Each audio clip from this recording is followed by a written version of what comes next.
Next question.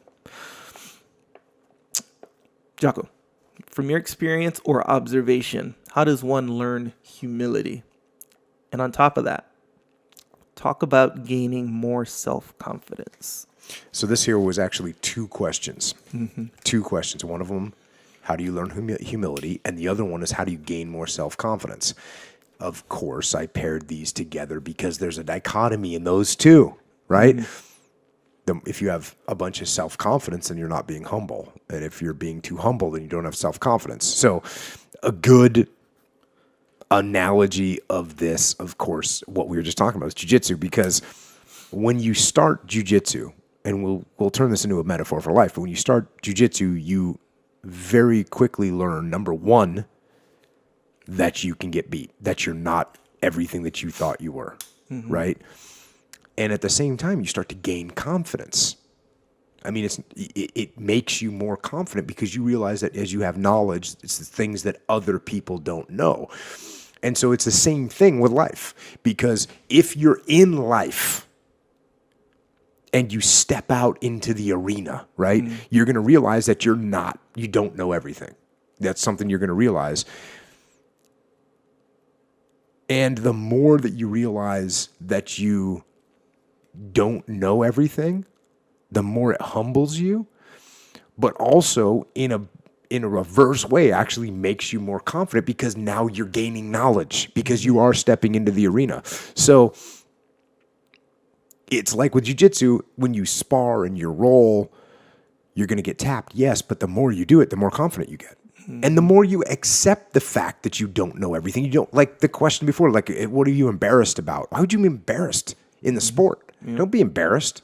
Go there and get tapped out. Good. You're learning, and that's what you have to do in life. If you want to gain humility and you want to gain self-confidence in life, you have to get on the mat, right? You got to step up in lead. You got to step up and talk. You got to volunteer for the hard job. You got to take risks. That's how you're going to gain the confidence and the humility, because sometimes you're going to get beat. Sometimes you're going to win. But you won't make any of that progress unless you take the opportunity to step out on the mat, step into the arena, step into the cage, step onto the stage, step up onto the leadership pedestal. That's how you make it work. Because when you're humble, that's where humility comes from. You realize that you're not perfect, and you realize that nobody is. So it's like that old thing of walk in and picture everyone with their underwear on or whatever. When you realize that everyone else is human, that increases your confidence. Because you're not looking at everyone like they're masters. No, they're not. They're just other people. And so that's what I would do. If you want to gain confidence and you want to gain humility, both of them, get out there, get on the mat, get on the stage or in the game, into the leadership position, whatever the case may be, and live. And don't be embarrassed. And don't be abusive when you do well. That's the thing. Again, that's the thing about jiu-jitsu, and it's the thing about life. You realize you're not going to be, there's always going to be someone that's better than you. That's okay. Just be humble. Learn from it. And when you know that there's other people that are going to be better than you, it's okay. You can be confident in what you can do because you know you're going to be better than other people.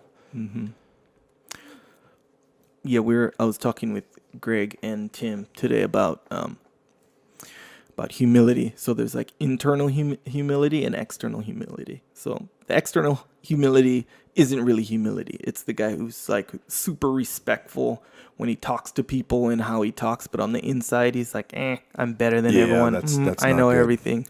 And the opposite is, if someone's the opposite, on the outside, he's like, heck yeah, like a Conor McGregor. Like, I'm the greatest. I'm going to beat him. My timing is dope and all this stuff and how good I am. But on the inside, when it comes down, when no one's looking, when it's time to train, he's learning from everyone. Some guy, a white belt, gives him a tip. He considers that tip, is this going to help me?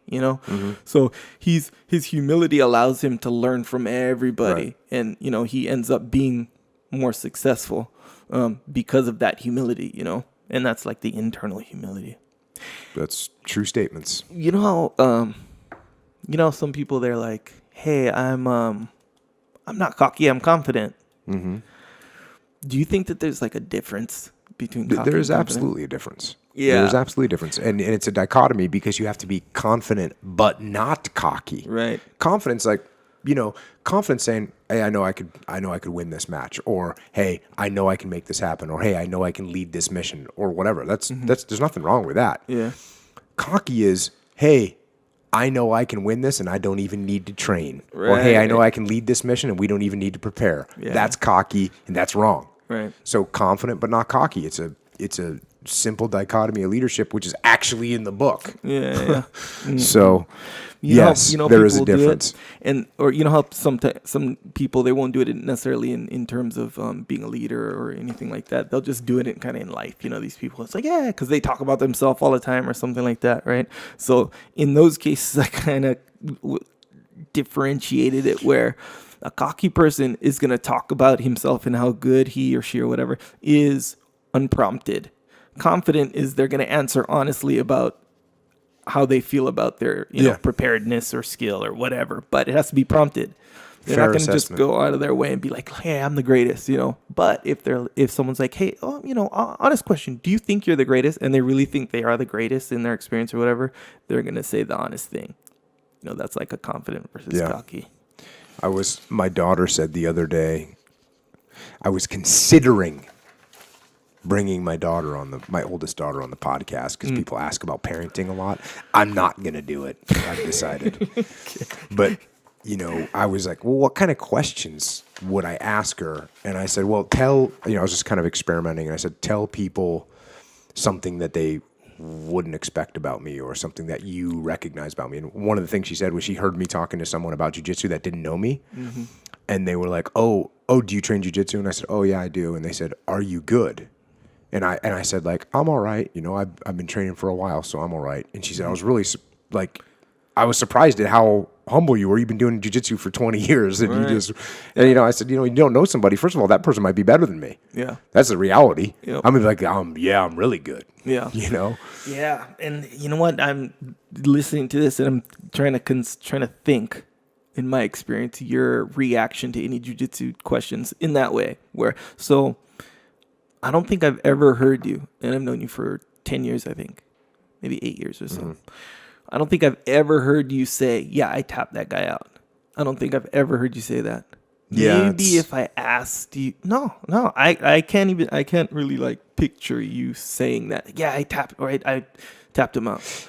Yeah, it's one of those weird things too, because it in a one way, it means something. And in another way, it doesn't mean anything. It means I've been training for longer than you. You made a mistake, Yeah, exactly. And that's kind of the point where in the grand scheme of things, it doesn't matter. You're right. But in this immature way, and a part of that, if you've been doing jiu-jitsu for even a little while, you'll have at least this much of it in you, like, hey, did you tap that guy out kind of thing. And I was reading a thing just kind of online, a little fun thing, where it was like unwritten rules of jiu-jitsu. You don't go and talk about how you tap this guy out today. You don't do that. And that's true. Yeah. But the reason there's an article like that is because there's a small part of that in all of us that wants to say, hey, maybe with your close friends, you'd be like, hey, did you get him? And you'd be like, yeah. Or you'll come home and tell your wife, who doesn't care at all, by the way. But it's there in you. Yeah. But with maturity, you're not going to go and say, hell yeah, I tapped him out, Yeah. But with you, I mean, especially now, we're kind of close. I've never heard you say, yeah, I got him. I tapped him out. Even I remember one time, and I'm not going to say who because he's a well-known guy, and he came and visited, and I rolled with him, and he just beat me. I was back when I was a purple belt, and then you rolled with him. I didn't see the whole roll. I saw you guys rolling, then I asked you afterwards. I was like, hey, so, all I said was what happened, because I remember that's how you'd always ask me, like, hey, what happened, like, how'd it go kind of thing. Yeah. And then, so I asked you that, and you were like, it really felt like you wanted to say it, but it was like almost like you had this rule almost or something. Yeah. You were like, we were getting after it. And you just left it at that. I was like, all right, I respect it. That's interesting. But and I just kind of realized that I don't think you've ever said that. Yeah, I think that's probably a decent policy to have. Yeah. I had a guy one time that passed my guard. And no, it wasn't you. Somebody passed my guard and held it for about a second and a half, and then stood up and literally ran around screaming. That was his victory. Yeah, you told me about that. Yeah, I was kind of like, wow. It's strange. That was probably strange to you, but although I I'm not saying I would never do that. I might do that as a joke, you know. Yeah. But man, I feel where he was coming from. I'm be honest with you. You know, actually, for a while, this held me back because people got so intent on passing my guard that I had to defend it as if I was defending a tap. Yeah. I'm not kidding. Yeah, and so see? now, and then finally, like probably 6 months ago, maybe a year ago, I just said, you know what, I'm gonna start letting people pass my guard just so I can play different parts of the game. Right. And so now I just, you know, I'm not that concerned about it anymore. Mm-hmm. People getting all crazy.